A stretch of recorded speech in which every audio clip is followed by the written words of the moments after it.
तपास को सब्सक्राइब करें, प्रेस करें बेल आइकॉन और पाएं मुंबई, थाने और नवी मुंबई की सबसे धमाकेदार खबरें। नमस्कार, मुंबई तपास के डिजिटल बुलेटिन में आपका स्वागत है। मेरे पीछे गाड़ियों की जो यह लंबी श्रृंखला आप देख रहे हैं, इसे नवी मुंबई पुलिस ने एक बड़े आपराधिक वारदात के अंतर्गत जब्त किया है। नवी मुंबई के नेरुल क्षेत्र में एक फर्जी ट्रैवल एजेंसी का निर्माण कर कुछ लोग इन गाड़ियों को फर्जी तरीके से बेचने खरीदने का धंधा किया करते थे। सबसे बड़ी बात यह है कि यह गाड़ियां उन अपराधियों को भी बेची जाती थी जो विभिन्न अपराधों में लिप्त थे। इसके अंतर्गत नवी मुंबई पुलिस के पास जो कुछ जानकारी उपलब्ध है, उससे इस बात से भी इनकार नहीं किया जा सकता है कि शायद इन गाड़ियों का लिंक किसी टेररिस्ट ऑर्गेनाइजेशन से भी हो। नवी मुंबई के पुलिस आयुक्त जिन गाड़ियों का निरीक्षण करते आपको दिखाई दे रहे हैं, दरअसल इन गाड़ियों को पुलिस प्रशासन के लिए खरीदने की कोई योजना नहीं है, बल्कि इन गाड़ियों की बरामदगी एक ऐसे शातिर गिरोह से की गई है जिनका संबंध आतंकवादी संगठनों के साथ होने से भी इनकार नहीं किया जा सकता।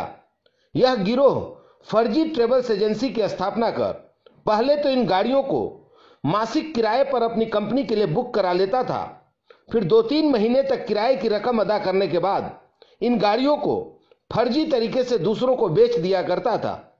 जो कारण आहे याच्यामध्ये आपले जे गुन्हे शाखा आहे त्या ठिकाणचे मध्यवर्ती गुन्हे शाखाचे अधिकारी आणि कर्मचारी यांनी अतिशय चांगली कामगिरी करून, माहिती काढून, चांगला तपास करून त्यांनी एक चांगली एक महत्त्वाची ऑर्गनाइज्ड क्राईमची जी टोळी आहे, जे सराईत गुन्हेगारी करणारी जी टोळी आहे आणि जे असं लोकांना त्याची गाडी कुठल्या कॉर्पोरेट याच्यामध्ये किंवा हॉटेलमध्ये किंवा कुठेही भाडेवर लावून आणि नंतर ते 3-4 महिने त्यांना भाडं द्यायचे आणि नंतर हे कंपनी बंद करून ते गाडी विक्री करून पडून जायचे। ते अशा प्रकारची टोळी त्यांनी उघडकीस आणली। सबसे बड़ी बात यह कि इस गिरोह द्वारा यह गाड़ियां विभिन्न अपराध जगत से जुड़े लोगों को भी बेची जाती थी। इस गिरोह को नवी मुंबई पुलिस ने बेहद ही फिल्मी अंदाज में गिरफ्तार किया है और इनके पूरे नेक्सस का खुलासा करने में कामयाब हुई है। इन्होंने भोईसर से एक जो सत्यप्रकाश वर्मा है, वो भी एक जो 3 जो पहले मेन आरोपी उसमें से एक है, उसको अरेस्ट किया। बेंगलोर से 2 आरोपी इन्होंने अरेस्ट किया, उसमें एक एंथनी करके है और एक पुजारी करके है। और ये अरेस्ट करने में भी बड़ा नाटकीय ढंग से, बड़ा फिल्मी स्टाइल में अरेस्ट हुआ है। ये जो वर्मा जिस बिल्डिंग में था, इन्होंने पता किया कि वो रहता है, तो उन्होंने पहले हमारे लोगों ने वहाँ पे भाड़े पे घर लिया उस बिल्डिंग में, 9-10 दिन रहे वहाँ पे। फिर जब वो जिस दिन आया, फिर उसको डिटेन किया, उसको पूछा, इंक्वायरी की, जब पता लगा कि नहीं वो गुनाह में शामिल है, तब उसके बाद में उसको 6 तारीख को अरेस्ट किया।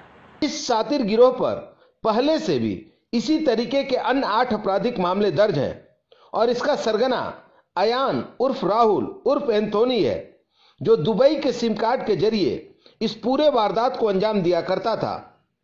इस गिरोह से जो 2 लोग सबसे ज्यादा गाड़ियों की खरीदी किया करते थे, उसमें गुजरात के रहने वाले मोहम्मद वसीम और जावेद अब्दुल सत्तार का नाम शामिल है। यही कारण है कि इस गिरोह के आतंकवादी संगठनों से संबंध को भी नकारा नहीं जा सकता।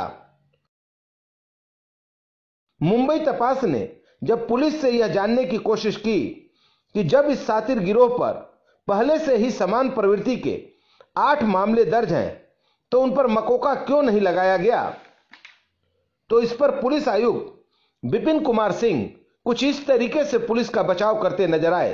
देखिए, ये सारी बातें हमने चर्चा की आपस में। जब तक कि हम उसमें कुछ करते नहीं, हम सामने आते नहीं हैं, क्योंकि हम बताना नहीं चाहते कि हम क्या कर रहे हैं उसमें। लेकिन ये सारी बातें हम पहले कर चुके हैं। एमसीओसी का कायदा कानून, उसका इंग्रेडिएंट उसमें अगर है, इन्वेस्टिगेशन के बाद में होगा तो उसमें एग्जामिन करेंगे, हम देखेंगे। और आरटीओ का अगर रोल उसमें है, ये सारी बातें हमने 10 दिन पहले हम इन लोगों से कर रहे थे कि अगर ऐसा है तो गाड़ी कोई रजिस्ट्रेशन के बारे में है और सेल परचेज के बारे में है, तो उसमें आरटीओ का भी रोल रहता है। लेकिन अभी उसके बारे में कुछ कह नहीं सकते हैं, वो जब तक कि हम पूरा उसमें हमको कुछ मिलता नहीं है कि कैसे उन्होंने फोर्स डॉक्यूमेंट सबमिट किया होगा या ओरिजिनल पेपर लिया होगा रजिस्ट्रेशन के बारे में, बेचने के बारे में। क्योंकि बहुत सारी गाड़ियाँ तो उन्होंने ऐसे ही पैसा लेकर के, आपको 20 लाख की गाड़ी है, आपको दे दिया 5 लाख में, 10 लाख में, कि आप ठीक है इसको आप यूज़ करो, आपने दे दिया। आपको भी कुछ ज़रूरत नहीं है, आपको भी कहीं यूज़ करनी है, कोई क्राइम में, कोई दारू ले जाना है, कहीं कुछ ले जाना है, तो आप भी ले लेते हो। तो ऐसे इसके बहुत सारे डायमेंशंस हैं, तो वो सब करने के बाद में हम देखेंगे, but already we have discuss it. अब सवाल यह उठता है कि जब यह पूरी अपराध श्रृंखला एक संगठित अपराध से जुड़ी है, तो फिर पुलिस ऐसे शातिर गिरोह पर मकोका लगाने से क्यों कतरा रही है? इसका जवाब तो पुलिस प्रशासन ही बेहतर तरीके से दे सकता है। ब्यूरो रिपोर्ट, मुंबई तपास।